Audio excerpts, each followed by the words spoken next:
Jai Ma. Namaste. We will begin with an invocation to the Divine One.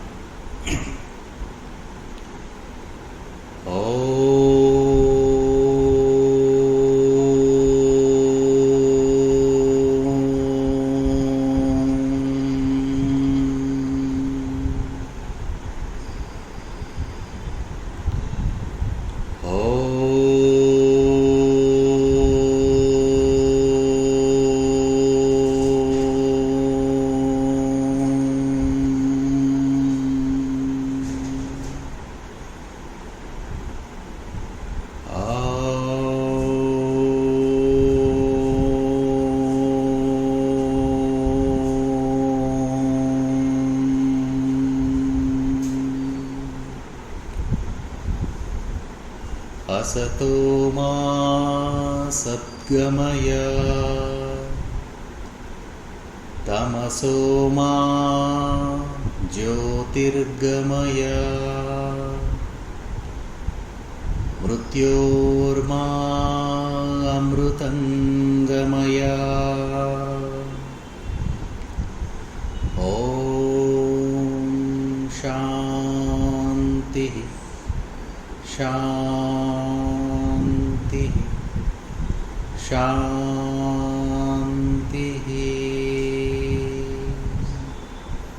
O Divine Mother and Master, lead us from unreal to the real, lead us from darkness to the light, lead us from mortality to immortality.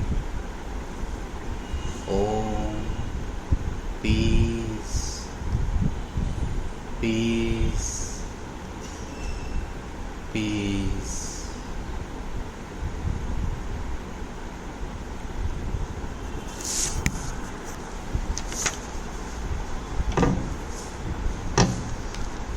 Today's topic is control of the speech.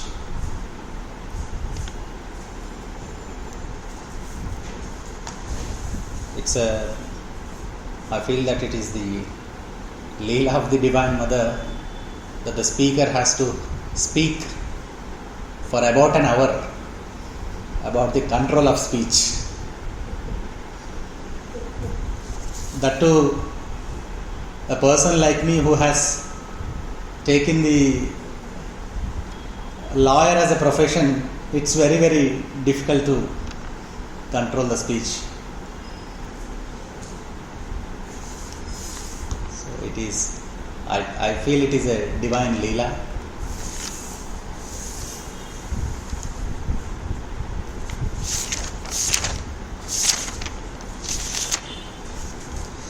In fact, a question arises, why do people speak uselessly? When this question was put to the mother, why do speak uselessly? The mother says, yes, people speak uselessly. That's probably because man is instinctively very proud of being able to formulate words. We know that no other animal can speak. So man has that capability or a power to formulate words. Mother says, he is the first being on earth who can speak, who emits articulate sounds. It is like a child who has a new toy. It likes to play with very much. So that faculty of speech we are all endowed with. Mother says that it's like a child who has a new toy, it likes to play with very much. Man is the only animal on earth who has articulate sounds like at his disposal, so he plays with them. So what happens in the process of playing with this toy, we tend to speak many useless words. This is the answer given by the mother. Then another question was also put to the mother. Then what should be done to refrain from talking? Mother says, always think before you speak. Normally what happens, we go on speaking whatever we like. We don't think before we speak.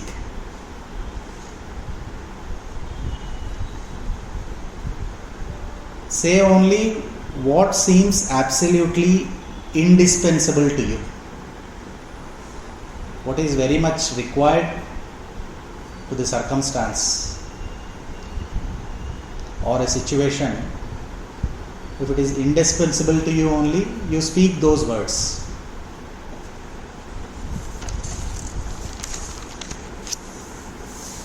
To continue this, Sri Aurobindo says, speech is usually the expression of the superficial nature. Therefore,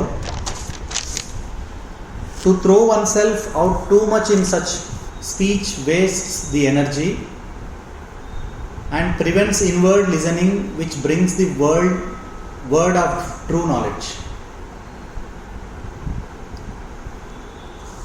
In fact, talking means it's a vital interchange. So it is quite possible for one person to get depressed by talking with another.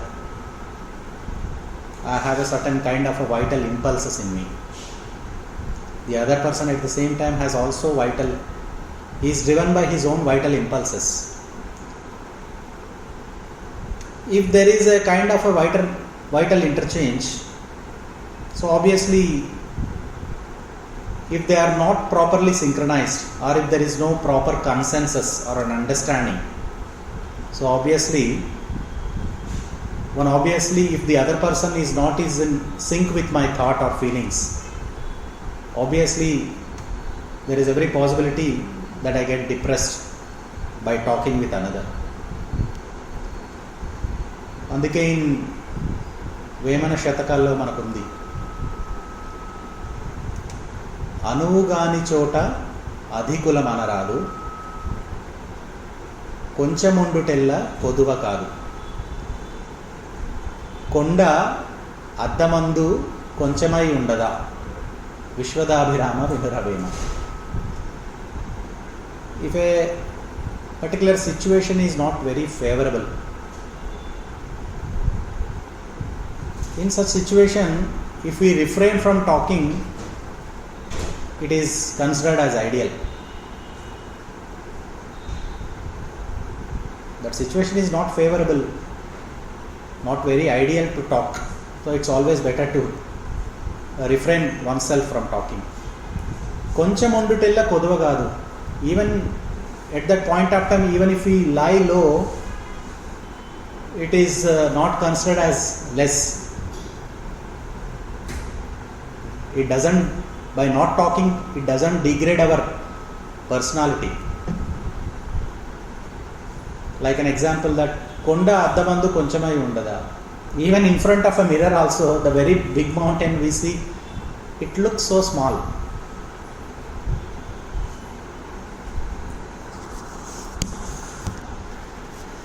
That's why we see many yogis take refuge in silence.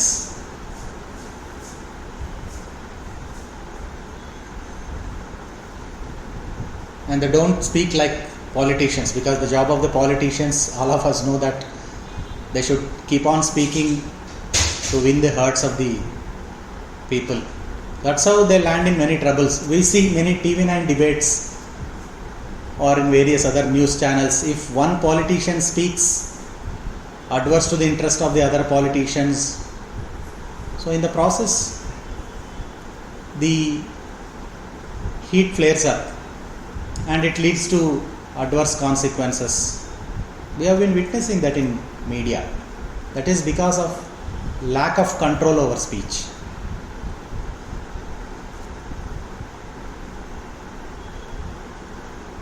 So for control over speech, the control over thought is also very much necessary. So whatever we think, we cannot speak. So before we speak, we should think. In fact, Mother says, a bad thought is also a bad deed. So we should be very, very, very vigilant over our thoughts also. What we are thinking, manasa, vacha, karmana, there should be consistency. We should be very, very vigilant over our thoughts.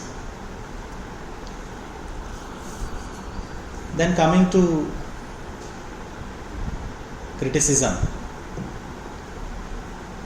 Sri Aurobindo says, the habit of criticism,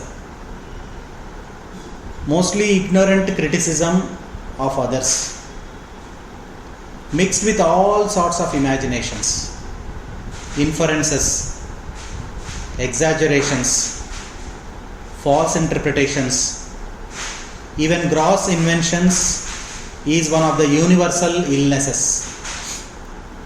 So Aurobindo says that it is a universal illness. It's a disease of the vital aided by the physical mind. So control of speech, refusal of this disease, constantly criticizing without having complete knowledge about the situation or a person. Sri Aurobindo says it's a disease of the vital aided by the physical mind. So control of speech, refusal of this disease and itch of the vital is very necessary if inner experience has to have any true effect of transformation in the outer life.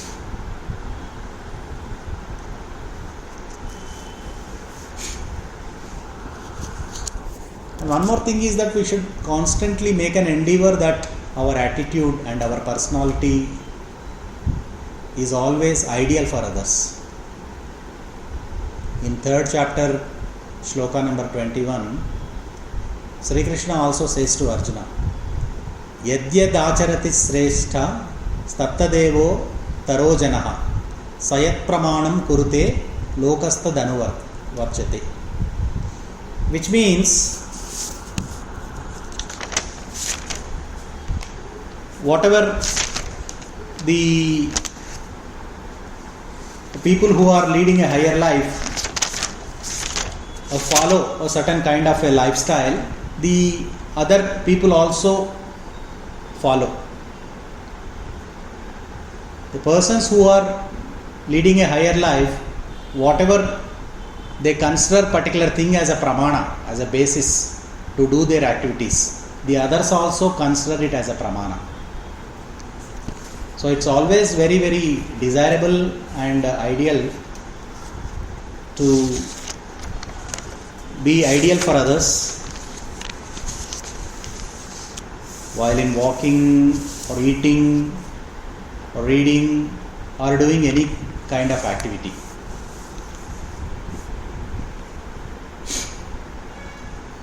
So criticizing others with ordinary mind has to be avoided. We also know that the truth is one. The truth is one only. But the sages call it by various names. This is called Ekam Sat Vipra Bahuda Vadante. Ekam Sat, the truth is one. Vipra Bahuda Vadante.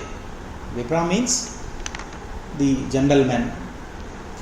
They are normally considered as who know the Brahman knowledge.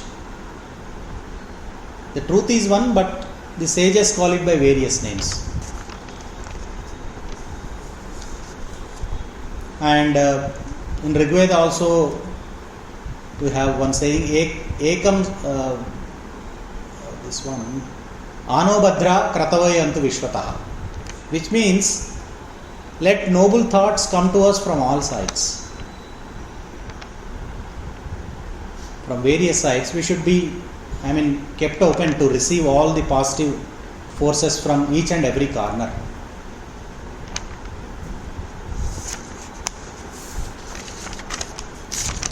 So that's how we can also avoid criticizing and receive whatever is good in them and take it as for our further development and to lead a higher life. And Sri Aurobindo says one should get full control of the speech.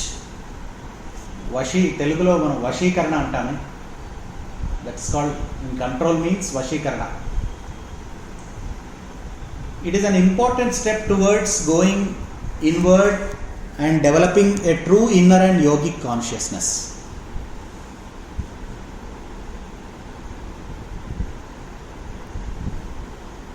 The problem arises if there is a lack of clarity of thought.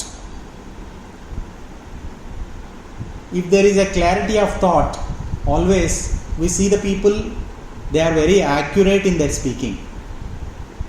So if one develops that faculty of clarity of thought in their mind, they speak very accurately. Then the words we speak assume much value.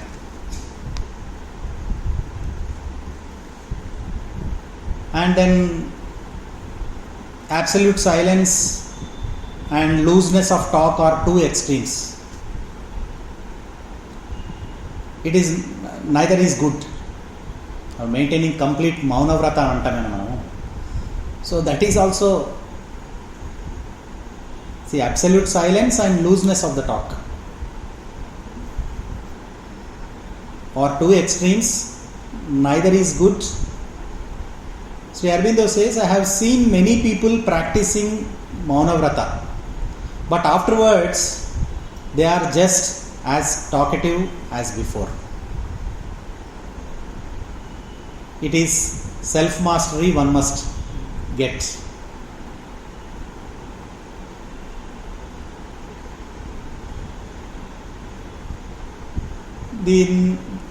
This can be achieved through constant practice. Anaga nanaga ragam atishayilluchunundu tinaga tinaga vema tiyanundu sadhanamuna panulu samakuru dharalona vishwadhabirama vinuravema. So it is through constant persistence and practice this can be achieved. In talking, one has the tendency to come down into a lower and more external consciousness, because talking comes from the external mind. But it is impossible to avoid it altogether. We cannot avoid.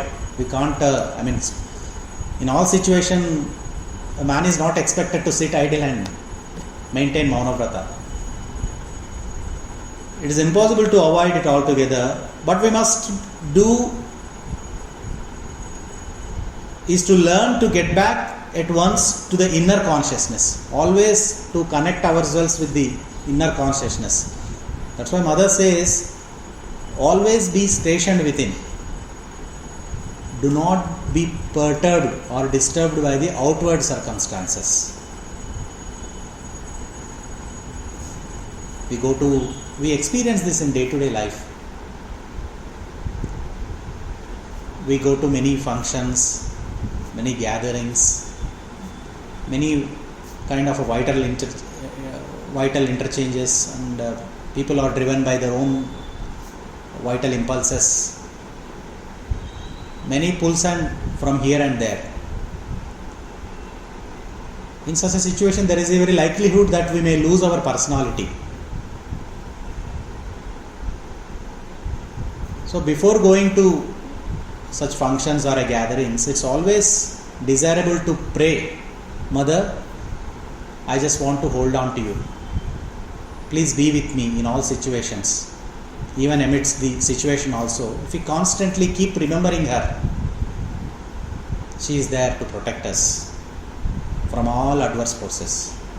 Only thing is that we should pray and call her.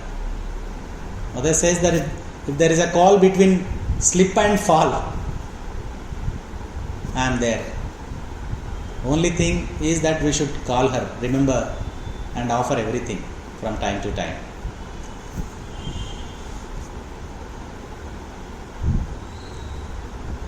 And it's always preferable, for example, if the day goes by, in the night, it's always desirable and preferable to talk to ourselves, introspection, Atma Parishilana. Whether I have used any useless words at any point of time, how did I behave, and what kind of activities that I have done, whether all is in consonance with the realization of the truth consciousness, or have I simply done that activity just like that with an ordinary consciousness. Everything has to be checked in the night or whenever the time permits. It's called a kind of an introspection. Manani examine cheskon. That means talking to ourselves. Swami Vivekananda also says, talk to yourself once in a day. Otherwise you are meeting an excellent person in this world. We should talk to ourselves so that we can correct our own path. It helps us. So coming to this practice and persistence, it is only by perseverance and vigilance and a strong resolution that this can be done.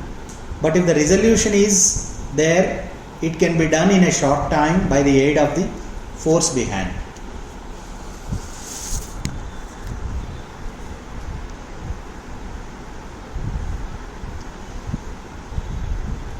And it becomes our habit to speak. It's a habit, in fact.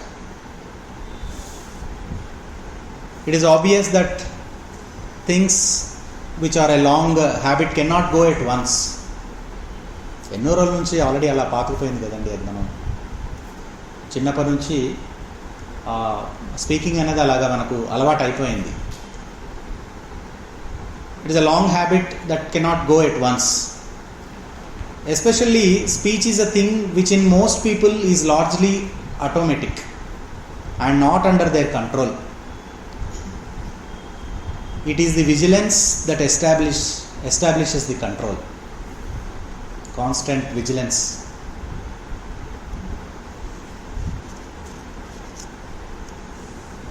So if we find any difficulty, to have that kind of a vigilance, let us always open to the mother for guidance. She is there to guide us and send her force. Her light and force is always there. We can simply offer ourselves to her.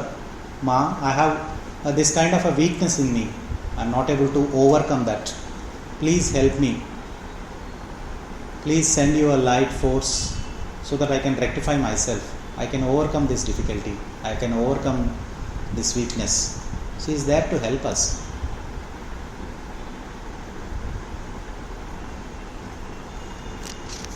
So let us always interiorize and by psychically open to the mother. Then the change becomes more easy and rapid.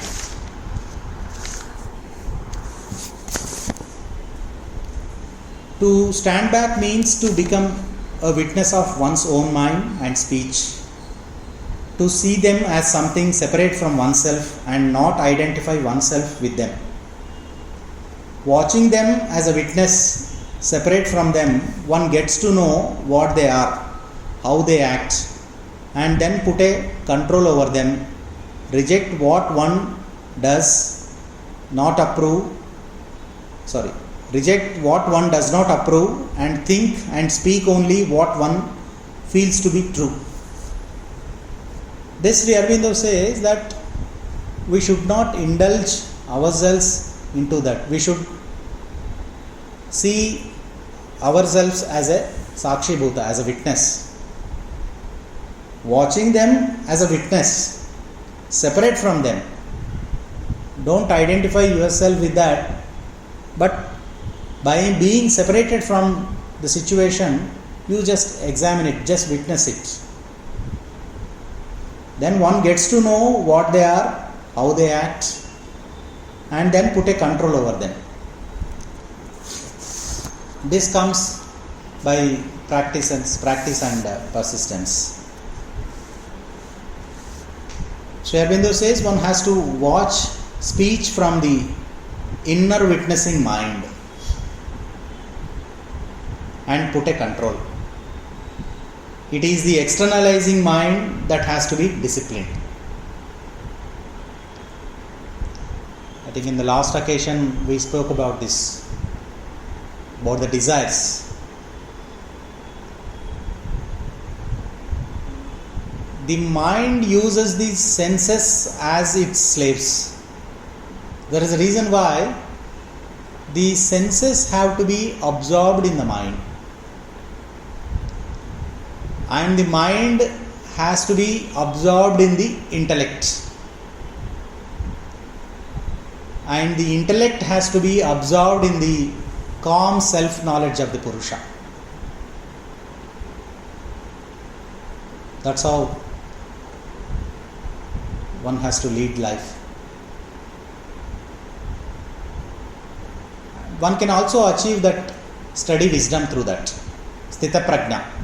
Vyavasayatmika buddhi, Sri Krishna says in Bhagavad Gita. Fixed and resolute intelligence.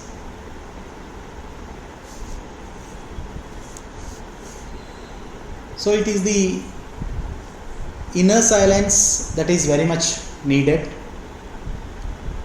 always to maintain that inner poise, despite many disturbances or turbulences all around. If we are always stationed within, nothing disturbs us.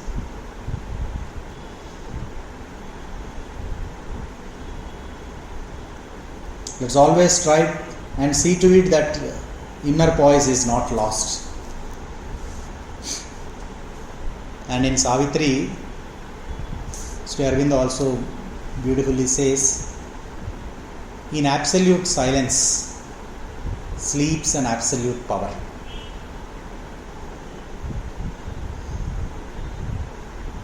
Let us not allow anything to disturb us.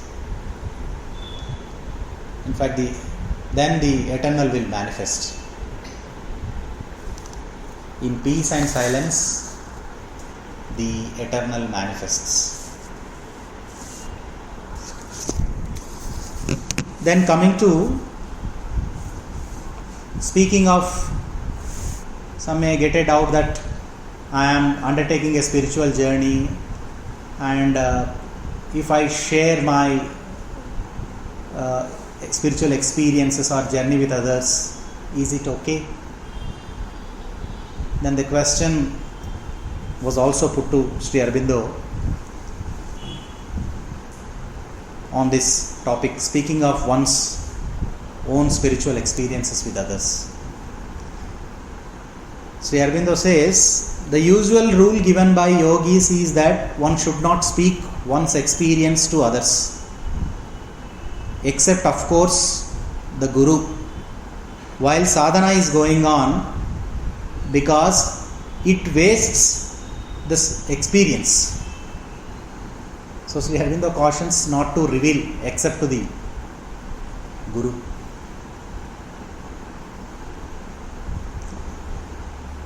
Because it wastes the experience.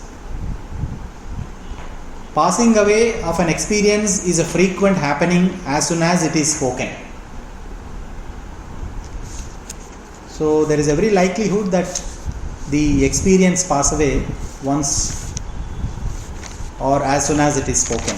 So Sri Aurobindo cautions that it's always desirable to not to reveal your own spiritual experiences with the others except with the Guru.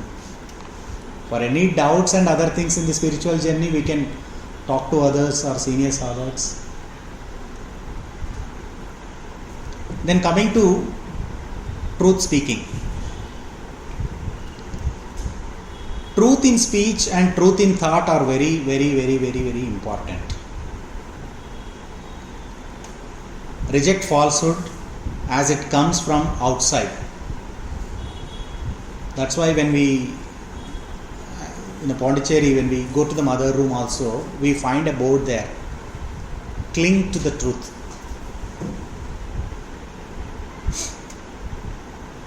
Because it brings us, if we speak truth, it brings us very close to the supramental force, the truth consciousness.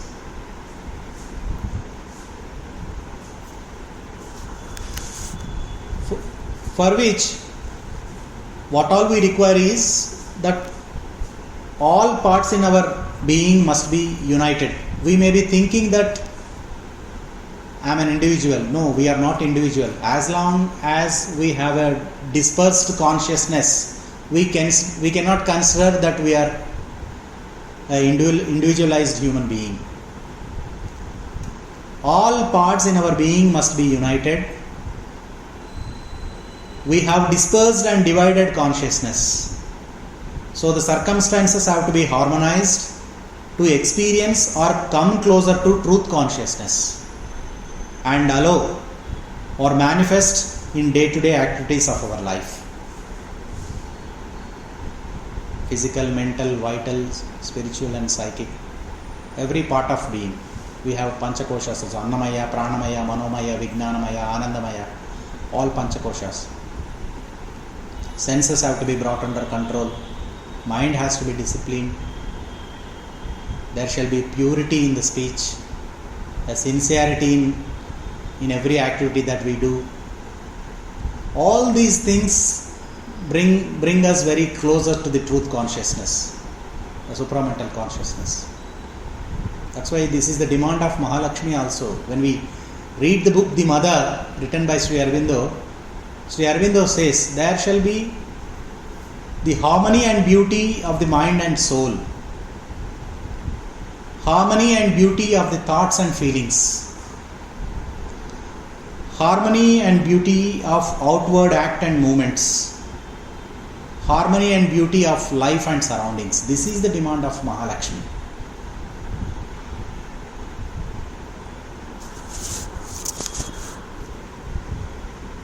In fact, Mother as Sri Aurobindo says that all the problems of existence in this world are the problems of harmony. If there is no harmony, obviously the problems keep cropping up. And telling lies also, the mother says that each lie uttered is a step taken towards disintegration. They are dissociating with this truth consciousness. Each lie uttered is a step taken towards disintegration. Sri Aurobindo says, from the point of view of higher truths, because we know that whatever we consider the truth is not truth. Whatever we consider the good is not good. There is always supreme good. There is always supreme truth.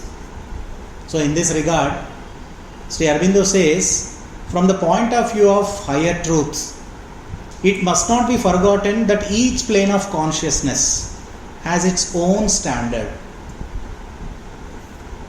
What is truth to the mind may be only partial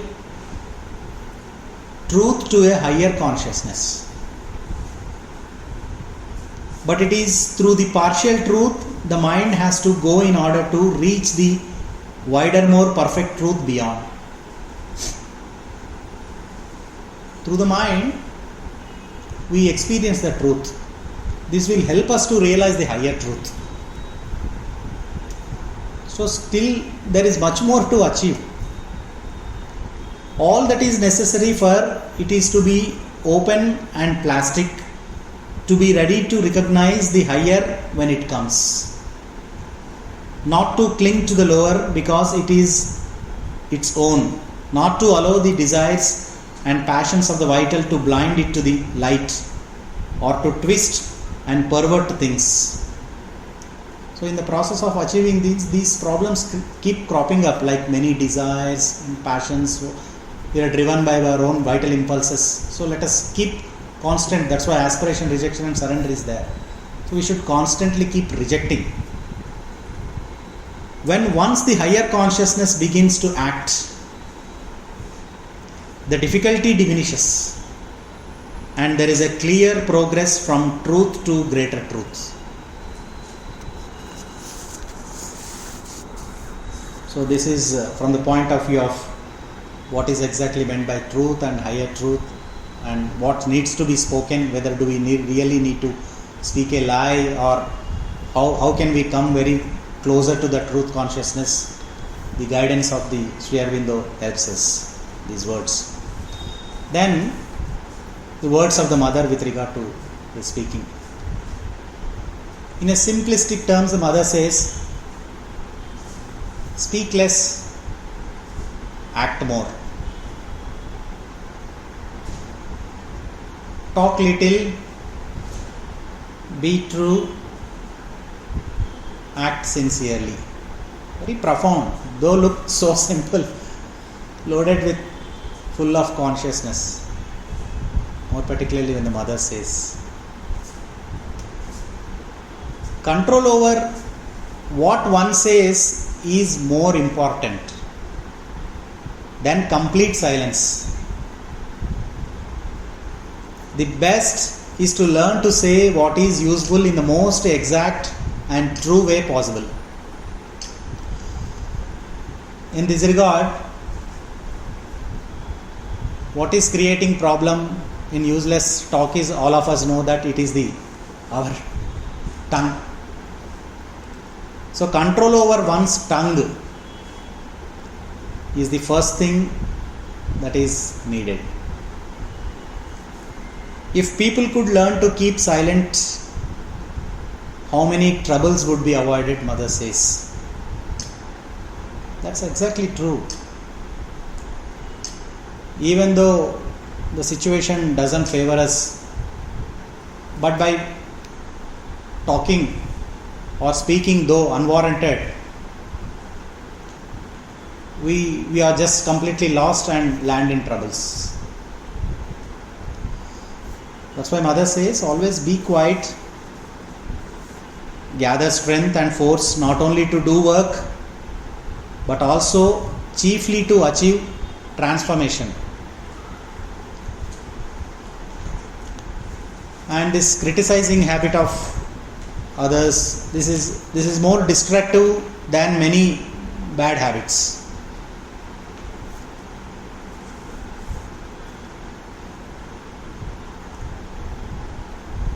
Mother also says about this gossiping. Mother says, in fact, if you are speaking ill of others, more particularly if they are not there, behind their back, we go on saying something. More particularly if it is, if we use any kind of a harsh language or any kind of abusive language or with malintent. Mother says, it is like committing spiritual suicide with ill will. Mother during playground meditation, in fact, cautions this. Mother says that you are committing a spiritual suicide if you are speaking ill of others, more particularly with any kind of a harsh words or any kind of an abusive language. Then a question was also put to the mother. Sweet mother, teach me to remain unshakable even when someone talks to me, because afterwards my mind wanders. This was the question that was put to the mother. I repeat, sweet mother, teach me to remain unshakable when someone talks to me, because afterwards my mind wanders. The answer given by the mother is this: do not identify yourself with the conversation. Watch it all from above and from a distance, as if someone else were listening and speaking, and say no more than is absolutely indispensable. Like Sri Aurobindo says, as a Sakshi Bhuta. Don't identify yourself with the situation.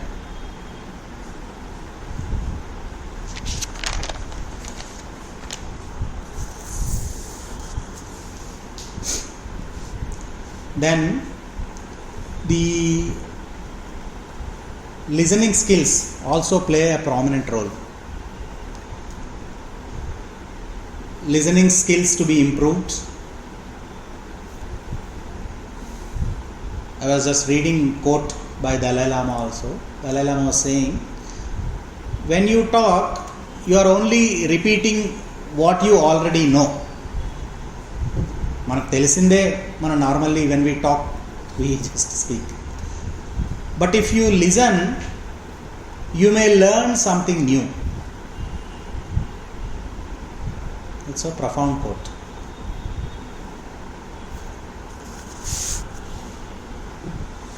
Then another question was also put to the mother. Talking too much, is it because of a lack of will? Am I not gathering will to control my speech? And the mother says, it is a mental deformation, the formation of the mind, the mental force which moves all the time, which comes and goes. Mother also beautifully gives an examples. Like we know, we see the squirrel in a cage which runs round and round and does not know why. It goes round and round and does not know why. It just goes on.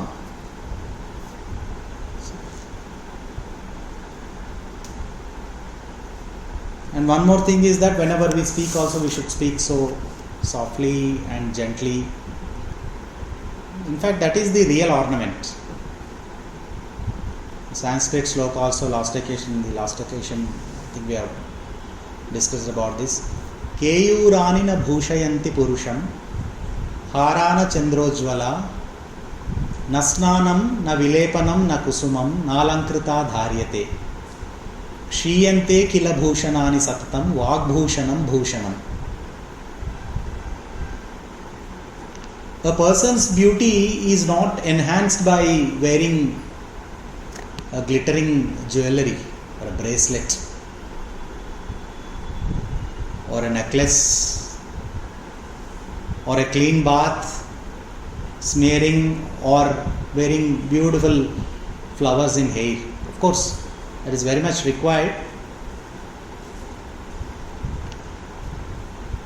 but that alone is not the criteria. All of them shine like a moon. A person's true beauty comes from their well spoken and sweet words. Because all these we know that this bracelet, necklace and everything, all glittering, which shines like a moon, they are all external decorations, transient and diminishable. That's why we say that it is always spoken word is like an arrow. Once I speak, I can't take it back. If an arrow is just released from a bow, obviously I can't take it back. So words are like that. So this is the beautiful Sanskrit sloka saying that Nasnanam na vilepanam, bath, everything, na kusumam, nalankrita dharite, kshiyante kila bhushanam, all of them diminish in due course of time. Vagbhushanam bhushanam. The speech is only the real ornament.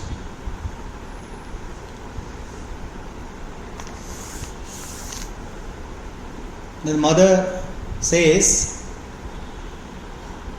make the presence concrete. Presence of the divine always concrete. In this regard, mother says, what is important is to keep the consciousness of the presence. That is, the presence must be concrete, and then all that one does and all that one says whatever one may do or whatever one may say, it is this presence that expresses itself. And Mother also says, always put a will into words. We are experiencing this daily. When we get up or when we meet someone outside, we go on speaking, hello, hi, good morning, have a nice day, good night. But we don't put any will into those words. We should put will into those words. When we say happy morning with all our deep understanding, with a kind of a happy feeling inside and a love for that person, if we really wish that person, really place a significant change. అందుకే ఎంతో దూరల్ ప్లేస్లలో ఉన్నా కూడా if we wish for the prosperity of that person, sometimes that vibrations help them, even though physically we are not there with that person. But if we sincerely pray and wish and put a strong will into it, it really helps the person to heal, to cure.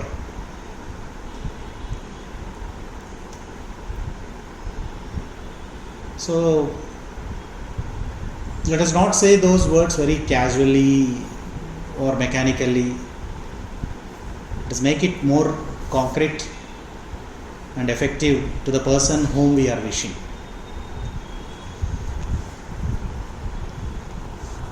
And Mother also gives a very beautiful exercise to a sadhak, how to control this speech. I just want to put it verbatim.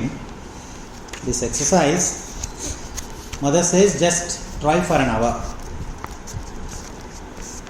Daily, Mother says, I suggest that every one of you should try. Oh, not for long, just for 1 hour a day. To say nothing but the absolutely indispensable words. Not one more, not one less. Take 1 hour of your life. That one which is most convenient for you. Need not be strictly at around 9 o'clock, 10 o'clock, whenever it's convenient to you. Take 1 hour of your life, the one which is most convenient for you, and during that time, observe yourself closely and say only the absolutely indispensable words. At the outset, the first difficulty will be to know what is absolutely indispensable and what is not. It is already a study in itself, and every day you will do better. Next, you will see that so long as one says nothing, it is not difficult to remain absolutely silent. But as soon as you begin to speak, always or almost always you say 2 or 3 or 10 or 20 useless words which it was not at all necessary to say. I give you this as an exercise till next Friday. We shall see how you succeed. You may at the end of the week on Friday give me a brief note telling me how far you have succeeded, those who have tried. This is the exercise the Mother gave to Saurabh.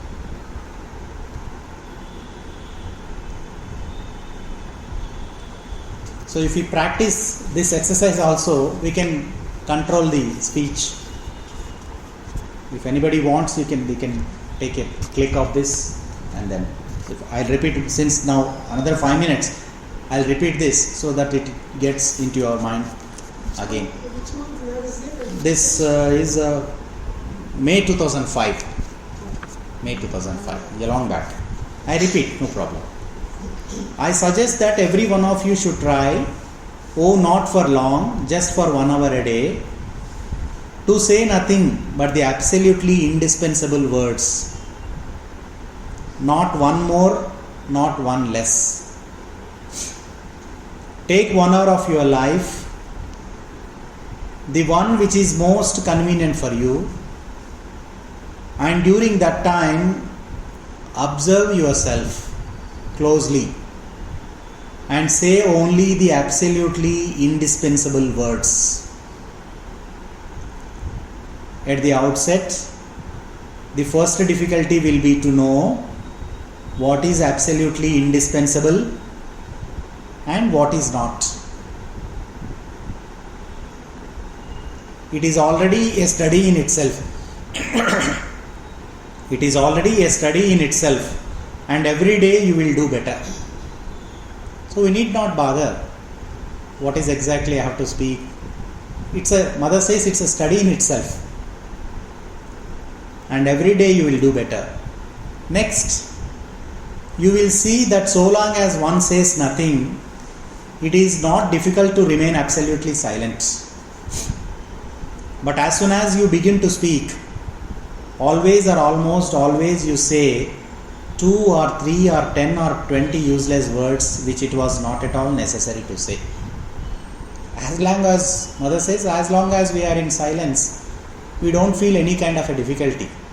We enjoy peace, happiness inside, all fine. But as soon as we begin to speak, always or almost we say 2 or more, 3 or 10 or 20 useless words which was not at all necessary to say. So next practice lo malli those words have to be cut off. If we speak around 20 or 30 or 40 words after the silence, then those words have to be cut down, shortened. So minimizing. So then ultimately we speak those words which are completely indispensable.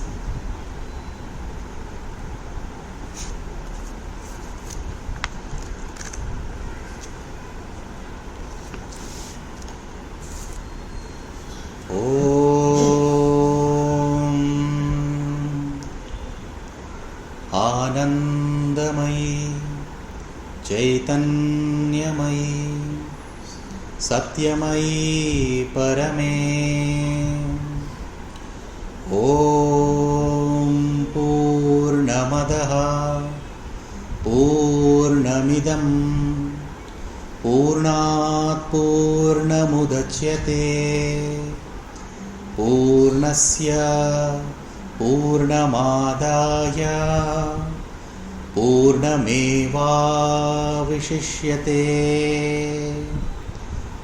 ॐ शान्ति शान्तिः शान्तिः